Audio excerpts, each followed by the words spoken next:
Assalamualaikum, saya Nur Syazurin dari SPP2. Saya ingin membentangkan kemahiran komunikasi perniagaan yang efektif. Mempunyai 6 kemahiran iaitu kemahiran interpersonal. Kemahiran komunikasi interpersonal ialah keupayaan untuk berkomunikasi dengan orang lain secara efektif melalui cara yang bukan hanya bergantung pada apa yang diucapkan, tetapi juga pada tingkah laku seperti mendengar, berbual, bersembang melalui telefon dan memberikan maklum balas secara tepat. Ia merangkumi kemampuan untuk membina hubungan positif, menyelesaikan konflik dan berkomunikasi dengan jelas melalui bahasa tubuh, nada suara serta cara penyampaian mesej yang dapat menyesuaikan dengan keperluan komunikasi.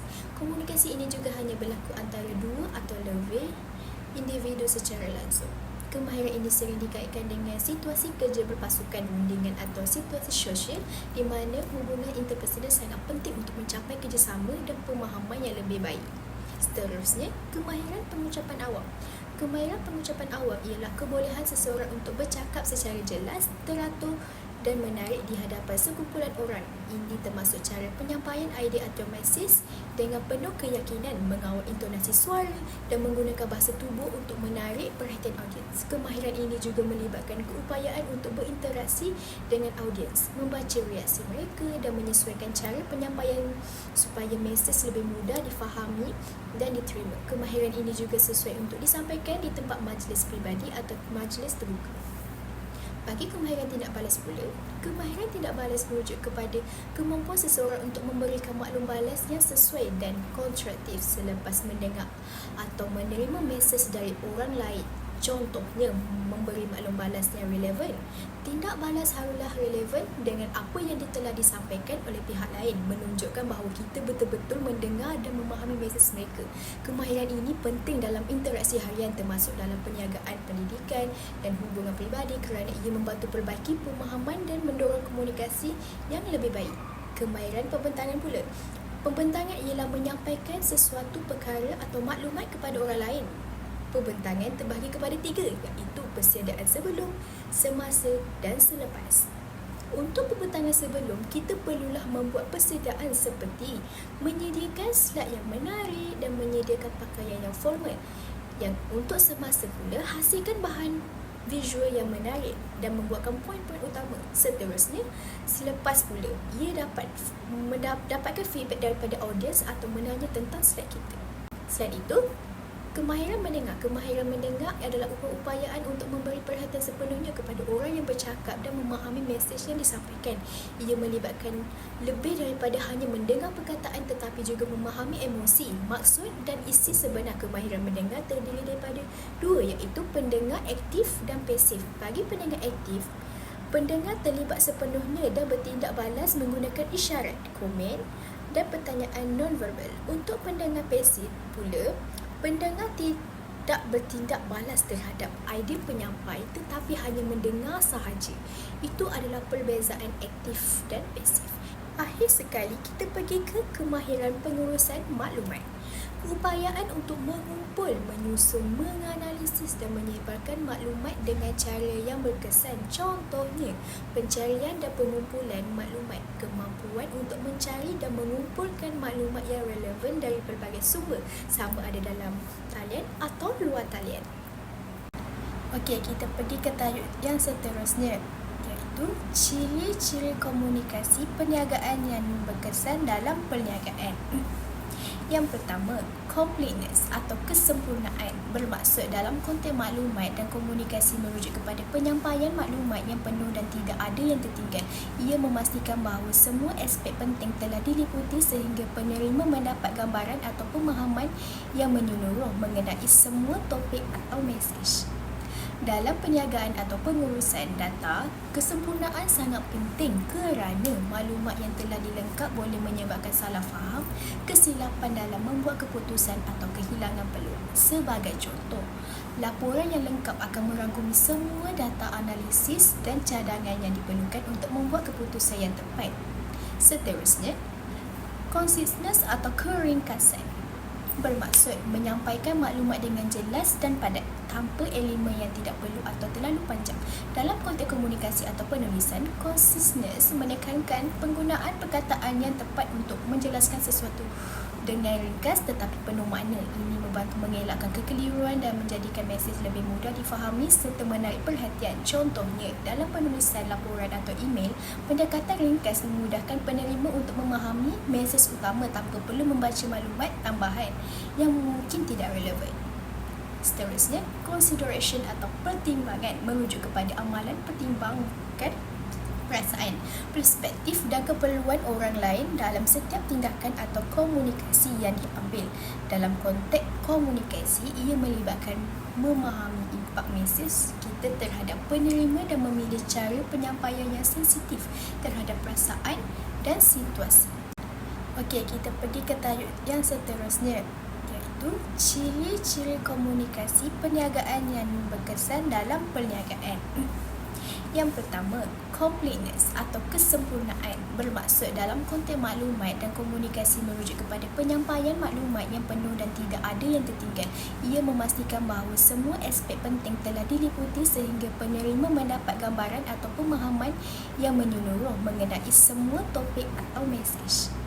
Dalam perniagaan atau pengurusan data, kesempurnaan sangat penting kerana maklumat yang telah dilengkap boleh menyebabkan salah faham, kesilapan dalam membuat keputusan atau kehilangan peluang. Sebagai contoh, laporan yang lengkap akan merangkumi semua data analisis dan cadangan yang diperlukan untuk membuat keputusan yang tepat. Seterusnya, conciseness atau keringkasan bermaksud menyampaikan maklumat dengan jelas dan padat tanpa elemen yang tidak perlu atau terlalu panjang. Dalam konteks komunikasi atau penulisan, conciseness menekankan penggunaan perkataan yang tepat untuk menjelaskan sesuatu dengan ringkas tetapi penuh makna. Ini membantu mengelakkan kekeliruan dan menjadikan mesej lebih mudah difahami serta menarik perhatian. Contohnya, dalam penulisan laporan atau email, pendekatan ringkas memudahkan penerima untuk memahami mesej utama tanpa perlu membaca maklumat tambahan yang mungkin tidak relevan. Seterusnya, consideration atau pertimbangan merujuk kepada amalan pertimbangkan perasaan, perspektif dan keperluan orang lain dalam setiap tindakan atau komunikasi yang diambil. Dalam konteks komunikasi, ia melibatkan memahami impak mesej kita terhadap penerima dan memilih cara penyampaian yang sensitif terhadap perasaan dan situasi. Terima kasih saudara Lin. Saya Syamina Syafiqah binti Rosan. Hari ini saya akan menerangkan dua jenis pepedangan, iaitu tujuan komunikasi di tempat kerja dan juga saluran komunikasi formal. Bagi tujuan komunikasi di tempat kerja yang pertama, kita hendaklah membina hubungan yang baik. Kita semestinya menunjukkan perhargaan kepada pandangan rakan sekerja, boleh meningkatkan semangat pada mereka dan membina kepercayaan. Juga memberikan hormat pandangan kepada orang lain dan mengelakkan menggunakan suara yang nada yang kasar terhadap semua orang supaya mereka akan dirasai hargai. Juga kita hendaklah bersikap rendah diri dan juga terbuka komunikasi tanpa rasa diri lebih hebat daripada orang lain, supaya orang lain akan lebih hargai. Seterusnya, tingkatan motivasi dan moral. Bila kerja seseorang itu diiktirafkan, ia buat mereka rasa dihargai dan lebih semangat untuk terus memberi yang terbaik. Memberi pujian yang bagi usia walaupun kecil, contohnya good job for the report, sangat kemas, atau dan sebab bagi effort lebih semangat minggu ini, ia sangat memantulkan. Pujian ikhlas ini boleh membuat orang rasa dihargai atau lebih motivasi. Akhir sekali, mengelakkan salah faham. Kita haruslah menjadi pendengar dengan aktif dan mengalahkan persoalan maaf antara sesama pekerja. Apabila menyampaikan arahan atau maklumat baru, kita haruslah bertanya soalan dan mengulangi maklumat yang diberikan dengan cara mereka sendiri bagi memastikan kefahaman. Menggunakan visual dan contoh yang sesuai. Juga memberikan maklumat yang kompleks, penggunaan visual seperti carta, grafik atau contoh spesifik dapat memudahkan kemudahan. Seterusnya, saluran komunikasi formal mempunyai 4, iaitu komunikasi ke bawah, komunikasi ke atas, komunikasi mendatar dan komunikasi silang. Yang pertama, komunikasi ke bawah, proses komunikasi dari pihak pengurusan atau atasan ke peringkat bawahan. Komunikasi ke atas, komunikasi dari pekerja atau bawahan kepada pihak pengurusan atau atasan dalam organisasi. Yang ketiga, komunikasi mendatar, bentuk komunikasi antara pekerja yang berada pada tahap atau jawatan yang sama dalam organisasi. Bagi yang terakhir, komunikasi silang, komunikasi antara individu atau jabatan yang berlainan peringkat atau fungsi dalam sebuah organisasi. Itu sahaja daripada saya. Terima kasih. Terima kasih kepada Saudara Syamina. Saya Nur Ain. Hari ini saya akan bentangkan tentang rangkaian komunikasi formal. Rangkaian komunikasi formal terbagi kepada 5. Pertama, rangkaian perhubungan. Rangkaian perhubungan ni maklumat yang disampaikan adalah paling tepat. Seterusnya adalah rangkaian Y. Rangkaian Y ni subjek yang di tengah je yang boleh berkomunikasi dengan bebas dengan semua subjek dalam organisasi. Yang ketiga ialah rangkaian roda. Rangkaian roda ni seorang penyebar maklumat ataupun arahan. Seterusnya yang keempat adalah rangkaian bulatan. Rangkaian bulatan ialah rangkaian komunikasi secara aktif dan cepat. Akhir sekali iaitu yang kelima, rangkaian semua rangkaian. Rangkaian semua rangkaian ni semua boleh berkomunikasi antara satu sama lain tanpa sekatan. Seterusnya, saya akan terangkan tentang kebaikan dan kelemahan struktur komunikasi formal. Kebaikan struktur komunikasi formal terbagi kepada 4. Pertama, maklumat, arahan dan prosedur dapat disampaikan dengan lebih jelas dan konsisten. Yang kedua, meningkatkan keprofesionalan di kalangan pihak pengurusan atasan. Yang ketiga, memudahkan aktiviti pelaporan dan dokumentasi. Akhir sekali iaitu yang keempat, memudahkan pembuatan keputusan dan penyelesaian konflik secara lebih berstruktur. Seterusnya pula ialah kelemahan komunikasi formal, iaitu terbagi kepada 4. Pertama, menyebabkan pembuatan keputusan yang agak lambat disebabkan lapisan hierarki, prosedur dan birokrasi.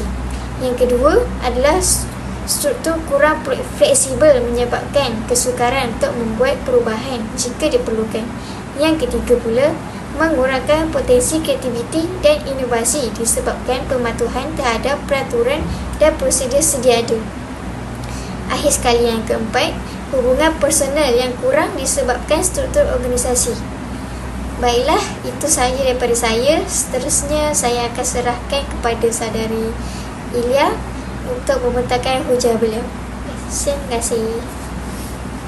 Terima kasih kepada saudara Ain. Saya Ilya Masara ingin membentangkan saluran komunikasi tidak formal yang mempunyai 4, iaitu untai tunggal atau serantai yang bermaksud maklumat mengalir dari A ke B dan seterusnya C, rangkaian yang tidak tepat. Seterusnya yang kedua, rantaian gosip bermaksud seseorang akan ke sana ke sini untuk memberitahu semua orang tentang maklumatnya. Yang ketiga pula, rangkaian kebarangkalian yang bermaksud tidak mementingkan siapa penerima maklumat, dilakukan secara rawak dan rambang. Akhir sekali, rangkaian gugusan yang bermaksud A menyampaikan maklumat kepada individu itu untuk memberitahu kepada orang lain. Okey, kita akan move topik yang seterusnya, iaitu kebaikan struktur komunikasi tidak formal dan kelemahan struktur komunikasi tidak formal. Kebaikan struktur komunikasi tidak formal, yang pertama, pengumpulan maklumat yang mudah sekiranya pengurusan peka. Yang kedua, membolehkan pengurusan mengetahui reaksi pekerja sebelum membuat pengumuman rancangan baru melalui komunikasi formal. Yang ketiga, mempengaruhi persekitaran sosial dan kualiti kerja. Yang keempat, alternatif untuk menampung kelemahan dalam pemprosesan maklumat yang tidak tertampung oleh saluran formal. Kelemahan struktur komunikasi tidak formal pula. Yang pertama, kemungkinan akan ada kesilapan maklumat yang disampaikan. Yang kedua, ada kalanya pekerja memanipulasi maklumat demi kepentingan peribadi. Yang ketiga, tidak ada pihak mahu bertanggungjawab terhadap penyebaran maklumat. Yang keempat, boleh menyebabkan salah faham dan salah tafsir di kalangan pekerja. Ya, itu sahaja daripada kami berempat. Terima kasih kerana sudi mendengar.